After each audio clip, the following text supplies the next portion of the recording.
¿Alguna vez has vuelto de unas vacaciones increíbles? ¿Has abierto la puerta de tu casa y en lugar de sentir alivio, has sentido un peso en el pecho? O al revés, ¿te ha pasado que entras en una casa ajena, quizá de alguien que acabas de conocer, pero al momento sientes una calidez que te invita a quitarte los zapatos, coger una mantita y quedarte a vivir ahí? Esa diferencia no está en los metros cuadrados, ni en si la decoración sigue las últimas tendencias de Pinterest. Esa diferencia es la distancia invisible que separa una casa de un hogar. Bienvenida y bienvenido a un nuevo episodio de Arquitectura Holística, el podcast sobre espacios que sanan. Soy Gaia, arquitecta, y hoy quiero hablarte de un matiz que para mí lo cambia todo. Muchas veces, cuando digo que soy arquitecta, la gente me suele preguntar sobre normativa, presupuestos o consejos de distribución. Pero para mí, la arquitectura es algo mucho más profundo. Es el arte de convertir un espacio físico en un hogar vivo. Hoy vamos a entender por qué tu casa puede estar perfectamente diseñada, como de revista, y sin embargo, sentirse fría o vacía. Y sobre todo, te voy a dar las claves para que empieces a conectar con tu entorno y convertirlo en un templo personal. Si nos ponemos un poco literarios, la palabra casa viene del latín casa, que originalmente significaba choza o cabaña. Es decir, hace referencia al objeto físico, a la estructura que nos protege y que da cobijo. Pero la palabra hogar, esa tiene magia. Viene de hoguera, del latín focarius, que significa lugar del fuego. Y es que antiguamente la vida no giraba en torno a la televisión o el wifi, giraba en torno al fuego. El fuego era donde se cocinaba, donde se daba calor y sobre todo donde la tribu se reunía a compartir historias. Y cuando se apagaba el fuego, la casa moría. Por eso cuando hablamos de hogar, estamos hablando de energía viva. Una casa es un sitio donde estás, pero un hogar es un lugar donde eres. Y entonces me pregunto, ¿qué ha pasado con nuestra hoguera? Piénsalo por un momentito. Todas las salas de estar del mundo moderno miran hacia el mismo punto.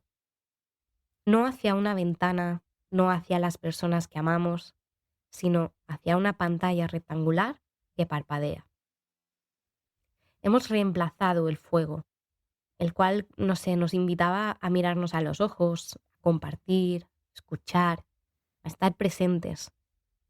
Lo hemos sustituido por un dispositivo diseñado específicamente para capturar y retener nuestra atención. El fuego nos reunía, en cambio creo que la pantalla nos aísla. El fuego inducía a generar conversación y la pantalla la interrumpe. No me malinterpretéis. No digo que la tecnología sea el enemigo. Digo que cuando dejamos que ocupe el lugar del fuego, algo esencial se apaga en el hogar. Y la pregunta es, ¿estamos dispuestos a encenderlo de nuevo? Yo creo que sí, y que ya va siendo hora. De hecho, esto lo aprendí de primera mano en Barcelona, sin saberlo entonces. Durante mis años universitarios viví en muchos pisos compartidos y sin ser consciente de ello en ese momento fue el mejor laboratorio de arquitectura que pude tener. Recuerdo especialmente un piso señorial en el Eixample de Barcelona. Era precioso. Techos altos, suelos hidráulicos, pero nunca llegué a sentirlo como un hogar. Mis compañeros tenían la televisión encendida a las 24 horas. En la sala había siempre ese rum rum de fondo, que como que lo llenaba todo, pero no decía nada. Así que la verdad es que iba a casa a dormir, de la uni a casa, y al entrar me encerraba en mi habitación. El espacio no nos invitaba a compartir. En cambio, en otro piso, muchísimo más humilde y bastante menos bonito, la verdad, sorpresa, no hubo tele. Así que sin buscarlo, acabamos creando un hogar. Por las noches nos sentábamos a cenar y a compartir alrededor de la mesita del sofá. Esa era nuestra hoguera. Allí entendí que el hogar es pertenencia y que depende de la intención y también de la atención que le pones al espacio que habitas. Años después de todo esto que te he estado contando, cuando estaba en plena crisis personal, empecé a leer mucho y llegó a mis manos un concepto que cambió mi forma de entender la arquitectura para siempre. Fue a través del libro de las 36 leyes espirituales de Diana Cooper. Y fue la ley de la correspondencia, que enunciaba algo bastante sencillo pero impactante. Como es adentro, es afuera. Es decir, tu casa es un espejo de tu estado interno. Personalmente, como arquitecta, entro en muchísimas casas y al final me he dado cuenta que al atravesar el portal no veo muebles, acabo viendo estados mentales. Una habitación trastero llena de cosas acumuladas no es un problema de espacio, es energía estancada. Hay algo que no quieres mirar y que está drenando tu vida sin que te des cuenta. O un dormitorio que no invita al descanso ni a la intimidad. Quizá esté reflejando que estás bloqueando esa área de tu vida. Hay una cosa que me gustaría que quedara clara, porque lo veo muchísimo, y es que el vacío no es ausencia, es potencial. Si no dejamos espacios vacíos en casa, en los armarios, en los cajones, si está todo lleno a rebosar y desordenado, le estás diciendo al universo que no hay sitio para nada nuevo en tu vida. Y ahora quería hablaros de un concepto que se utilizaba mucho en las escuelas de filosofía esotérica. Es el egregor doméstico. Y esto que suena así como muy denso, es simplemente la conciencia colectiva acumulada dentro de un espacio. Y no es ninguna metáfora. Es una descripción de algo que creo que todos hemos percibido alguna vez en la vida sin saber nombrarlo. Tenemos que imaginarnos que las paredes de nuestra casa son como una esponja, ¿vale? Entonces, cada situación, cada risa compartida, cada abrazo, cada conversación profunda a medianoche, incluso cada pensamiento que tenemos, todo eso, la ciencia está demostrando que a nivel vibracional queda impregnado de alguna forma en un tejido energético que conforma nuestro espacio. Así pues, por esta regla de tres, también cada discusión, cada momento de ansiedad, cada noche de insomnio, los espacios tienen memoria y esa memoria afecta a quienes los habitan, muchas veces sin que seamos conscientes de ello. ¿No te ha pasado nunca que has entrado en una casa donde acababan de tener una pelea y aunque nadie te dijera nada, lo notabas en el aire? Eso es el egregor hablándote. No es algo esotérico reservado para unos pocos. Es una resonancia vibracional que todos podemos percibir si aprendemos a escuchar. La buena noticia es que esa memoria se puede limpiar, renovar y reescribir. Y de eso hablaremos en futuros episodios.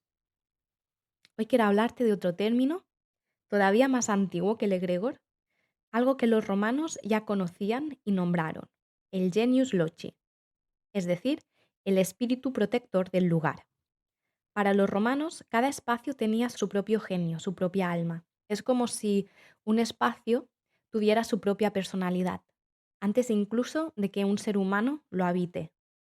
Y esto no era superstición, era el reconocimiento de que los lugares tenían carácter, presencia, tenían una energía propia que iba más allá de los materiales con los que estaban construidos. Un templo, por ejemplo, no era sagrado solo por sus altas columnas de mármol, sino porque generaciones y generaciones de personas habían llevado allí su intención, su recogimiento, su fe. Eso es lo que convierte y modifica el espacio. Así que lo mismo está ocurriendo con tu casa. Yo creo que ese genius loci se activa con nuestra atención, con nuestros pensamientos, con nuestra actitud, con las interacciones que tenemos en casa. Por ejemplo, cuando limpias con cariño, cuando ventilas dejando que el sol barra las memorias de la noche, cuando eliges un material natural porque te gusta de verdad, porque su tacto te reconforta, Todo eso va nutriendo el alma de un espacio. Y una casa con alma es una casa que te devuelve salud, claridad e inspiración. Los guardianes de tu hogar no están dormidos, simplemente están esperando a que les prestes atención. Así llegamos a la sección más práctica y más funcional, los cimientos. Hoy quiero compartir contigo 3 pequeños rituales muy sencillos que puedes ir haciendo cuando te apetezca, ir repitiendo con el tiempo para ir generando este tejido energético que acabe convirtiendo tu casa en un hogar. El primer ritual lo he titulado El umbral. Trata a tu casa como un templo. Esta tarde, al volver a casa, antes de cruzar la puerta, respira, detente un momento. Si quieres, no sé, toca el marco de la puerta y siente cómo al entrar el espacio te abraza, agradece.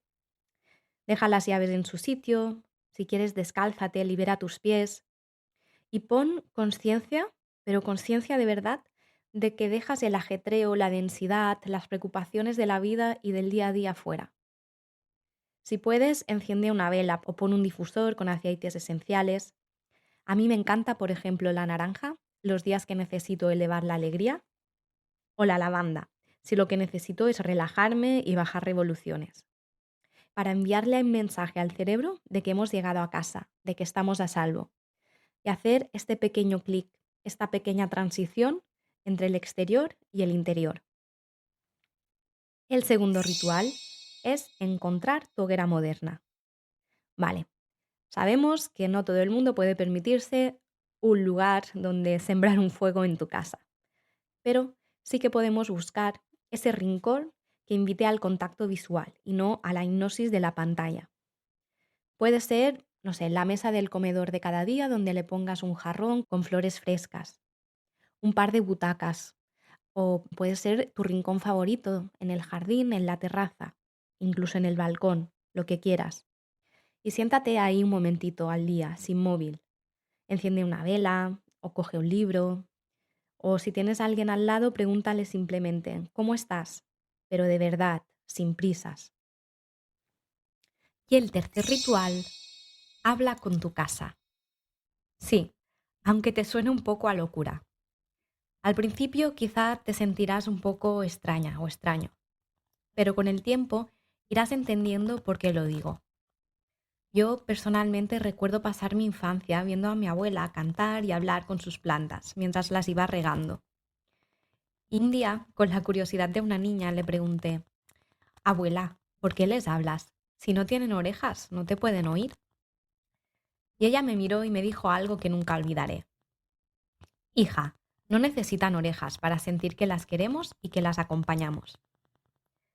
Hoy la ciencia ya empieza a confirmar lo que mi abuela sabía de forma intuitiva.